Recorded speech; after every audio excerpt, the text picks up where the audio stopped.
যতই চেষ্টা করি, সভা সেমিনার সম্মেলন করি, ঐক্যের ফেরিওয়ালা হয়ে যাই, ঐক্য হবে না। যাদের ঈমান এবং আমলে সলেহ এর মধ্যে ত্রুটি আছে তাদের সঙ্গে উলামায়ে দেওবন্দ, মাদারেসে দ্বীনিয়া, কওমিয়ার ঐক্য কোনোদিন সম্ভব নয়। পরিষ্কার এই বক্তব্য আমার।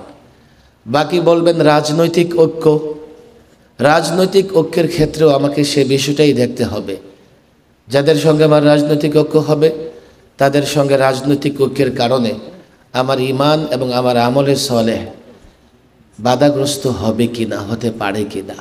আমার কিছু বিষয় দ্বিমত আছে বর্তমানে ইসলামী দলের রাজনৈতিক কর্মকাণ্ডের সঙ্গে।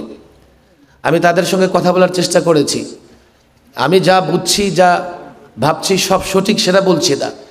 অনেক জায়গায় আমি দেখছি যে আমাদের চিন্তার যথেষ্ট ঘাটতি আছে। আমি যখন দেখছি সেখানে চিন্তার ঘাটতি আছে, আমি চোখ কান বন্ধ করে আকাবের আসলাফদের পথে চলার চেষ্টা করছি। আমার তখন প্রয়োজন বোধ হয়েছে, আমি যদি এই দলগুলোকে নির্দেশনা দিতে যাই, নিঃসন্দেহে আমি একটা দল, একটা পক্ষ, সেটা গ্রহণযোগ্য হবে না। ঐক্য নিয়ে কথা চলছে, তবে আমি মনে করি ঐক্য নিয়ে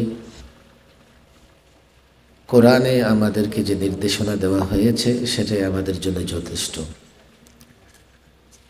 কোরআনুল কারীমে আল্লাহ তাবারক ওয়া তাআলা রাসূল সাল্লাল্লাহু আলাইহি ওয়াসাল্লামকে উদ্দেশ্য করে বলছেন, লাউ আনফাকতা মা ফিল আরদি জামিআ মা আল্লাফতা বাইনা কুলুবিহিম ওয়ালাকিন্নাল্লাহা আল্লাফা বাইনাহুম। জমিনে যা কিছু আছে সবই যদি আপনি খরচ করে ফেলেন তো তাদের ভেতরে উলফাত, মহাব্বত তৈরি করতে পারবেন না। ওয়ালাকিন্নাল্লাহা আল্লাফা বাইনাহুম, আল্লাহ তাবারক ওয়া তাআলা তাদের মধ্যে এবং আমরা যারা এখন এই প্রজন্মের আছি আমাদের মধ্যে আল্লাহ তাবারক ওয়া তাআলাই উলফত এবং মহাব্বত তৈরি করে দেবেন। হাকিমুল উম্মাহ লিখেছেন কিভাবে সেটা হবে সেই নির্দেশনাও পবিত্র কোরআনে চলে এসেছে। ইন্নাল্লাযীনা আমানু ওয়া আমিলুস সালিহাত সায়াজআলু লাহুমুর রাহমানু ওয়ুদ্দা। ঈমান এবং আমলে সালেহ এই দুটোর উপর ভিত্তি করেই আল্লাহ তাবারক ওয়া তাআলা আমাদের পরস্পরে উলফত এবং মহাব্বত তৈরি করে দেন। সুতরাং এটাই আমাদের জন্য চূড়ান্ত নির্দেশনা। যতই চেষ্টা করি, সভা সেমিনার সম্মেলন করি, ঐক্যের ফেরিওয়ালা হয়ে যাই, ঐক্য হবে না। যাদের ঈমান এবং আমলে সলেহ এর মধ্যে ত্রুটি আছে তাদের সঙ্গে উলামায়ে দেওবন্দ, মাদারেসে দ্বীনিয়া, কওমিয়ার ঐক্য কোনোদিন সম্ভব নয়। পরিষ্কার এই বক্তব্য আমার। বাকি বলবেন রাজনৈতিক ঐক্য, রাজনৈতিক ঐক্যের ক্ষেত্রেও আমাকে সে বিষয়টাই দেখতে হবে। যাদের সঙ্গে আমার রাজনৈতিক ঐক্য হবে তাদের সঙ্গে রাজনৈতিক ঐক্যের কারণে আমার ঈমান এবং আমার আমলে সলেহ বাধাগ্রস্ত হবে কি না, হতে পারে কি না। বাকি ওলামা কাউন্সিল, যেহেতু আমি মনে করি এটা একটা বুদ্ধিভিত্তিক প্রতিষ্ঠান বা সংগঠন, এবং আমি যদ্দূর দেখেছি এর কর্মসূচি আমার কাছে তাই মনে হয়েছে যে ওলামা কাউন্সিল বাংলাদেশে বুদ্ধিভিত্তিক কাজ করবেন, নির্দেশনামূলক কাজ করবেন, পরামর্শমূলক কাজ করবেন। এবং এই ধরনের সংগঠনের বড় অভাব আছে আমাদের মধ্যে। আজকে দেখেন সংস্কার, সনদ, জাতীয় নির্বাচন নিয়ে যখন নানা রকমের কথা হচ্ছে, আমরা ডানপন্থী, বামপন্থী অনেক বুদ্ধিভিত্তিক সংগঠনকে দেখছি, তারা তাদের চিন্তায়, তাদের মতাদর্শে যারা উজ্জীবিত হয় তাদেরকে নির্দেশনা দিচ্ছে। আমাদের জন্য বড় দুঃখ, সংস্কার থেকে নির্বাচন পর্যন্ত ওলামায়ে কেরামের কোনো সংগঠন, প্ল্যাটফর্ম, নির্দলীয় কোনো সংগঠন থেকে এখনো পর্যন্ত আমি বুদ্ধিভিত্তিক কোনো প্রস্তাবনা দেখিনি, শুনিনি। এই যে আমাদের ভেতরে এক ধরনের কনফিউশন কাজ করছে যে সংস্কার নিয়ে আমাদের বক্তব্য কি হবে, সনদ নিয়ে আমাদের বক্তব্য কি হবে, আগামী নির্বাচনে আমাদের অবস্থান কি হবে। আমরা যারা রাজনৈতিক দলের সঙ্গে জড়িত, আমরা যখন কোনো বক্তব্য দেব সেটা মানুষ ধরে নেবে এটা ওনার দলীয় স্বার্থে কিংবা ব্যক্তি স্বার্থে। আমাদের নির্দলীয় বুদ্ধিভিত্তিক কিছু সংগঠন থাকা দরকার যারা জাতির প্রয়োজনে ইসলামী দলগুলোকে পরামর্শ দেবে, যাতে ইসলামিক দলগুলো এবং এর নেতৃত্ব সঠিক সময়ে সঠিক সিদ্ধান্ত নিতে পারে। আমি যথেষ্ট অভাব অনুভব করছি।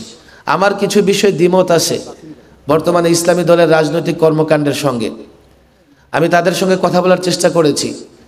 আমি যা বুঝছি, যা ভাবছি সব সঠিক সেটা বলছি না।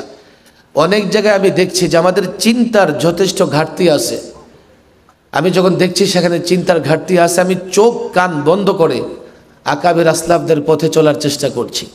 আমার তখন প্রয়োজন বোধ হয়েছে, আমি যদি এই দলগুলোকে নির্দেশনা দিতে যাই, নিঃসন্দেহে আমি একটা দল, একটা পক্ষ, সেটা গ্রহণযোগ্য হবে না। আমি মনে করি মাওলানা মাহফুজুল হক সাহেব গ্রহণযোগ্য ব্যক্তিত্ব, বেফাকুল মাদারিস আল আরাবিয়ার মহাসচিব, উনি অরাজনৈতিক ব্যক্তিত্ব, চিন্তাশীল ব্যক্তিত্ব। উনি এই প্ল্যাটফর্ম থেকে অন্তত এখন আমরা যে সংকটে আছি, আমরা সংস্কার নিয়ে খুব আশাবাদী ছিলাম। আমি জানি না এই সংস্কার নিয়ে কেউ পড়াশোনা করে কিনা। আমি হতাশ। যেভাবে রাষ্ট্র মেরামত হবে, সংস্কার হবে আমরা চেয়েছিলাম, সেভাবে আমরা রাষ্ট্রের মেরামত এবং সংস্কার পাইনি। সনদ, জুলাই সনদে আমিও স্বাক্ষর করেছি। এই সনদ নিয়ে আমার যে প্রত্যাশা ছিল, আমি সেভাবে সনদকে পাইনি। আগামী নির্বাচন নিয়েও আমাদের একটা প্রত্যাশা আছে। জানি না সেই নির্বাচন আমাদের প্রত্যাশা অনুযায়ী ফলাফল আনবে কিনা। আমি মনে করি ওলামায়ে কেরামের মধ্য থেকে চিন্তাশীল আলেম যারা, তারা আমাদের নির্দেশনা দেবেন এবং এ ওলামা কাউন্সিল একটা মুরব্বীর ভূমিকা পালন করতে পারবেন ঐক্যের ক্ষেত্রেও, নির্দেশনা দেওয়ার ক্ষেত্রেও, এবং ওনারা আমাদের সময়ে সময়ে রাহনুমাই করবেন। আর তাহলে আমাদের যে একটা শূন্যতা, থিঙ্ক ট্যাঙ্ক প্রতিষ্ঠানের শূন্যতা, বুদ্ধিভিত্তিক কাজের প্রতিষ্ঠানের শূন্যতা, গবেষণা ভিত্তিক কাজের যে শূন্যতা আমাদের ভিতরে বিরাজ করছে, আমি মনে করি সেই শূন্যতা কিছুটা হলেও পূরণ হবে। আল্লাহ তাবারক ওয়া তাআলা আত্মপ্রকাশ এই সংগঠনকে, সংগঠনের নেতৃবৃন্দকে কবুল করে নিন।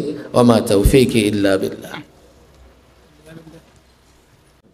আসল কথা হলো, মুরব্বীদের থেকে যে কোনো সময় যে কোনো সিদ্ধান্ত আসে, এটা বুঝে না আসার কারণে বহু সময় দেখা যায় সমালোচনা আরম্ভ হয়।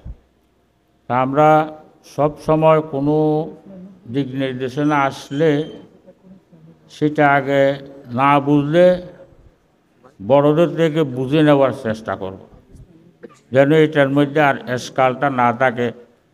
এইভাবে যদি আমরা চলি, ইনশাআল্লাহ মুরব্বীদের পরামর্শে যে কোনো সময় যে কোনো সিদ্ধান্ত আসে, এটা যদি মেনে চলি, আমাদের জন্য ভালো হবে, আমাদের দেশের জন্য ভালো হবে, দ্বীনের জন্য ভালো হবে। তো সবাইকে এই জাতীয় উলামা কাউন্সিল বাংলাদেশের সাথে একত্রতা ঘোষণা করে সবাইকে সাথে থেকে বাকি হায়াতটা আমরা সবাইকে কাটানোর জন্য তৌফিক দান করুক। ওয়া আখির দাওয়ানা আলহামদুলিল্লাহ।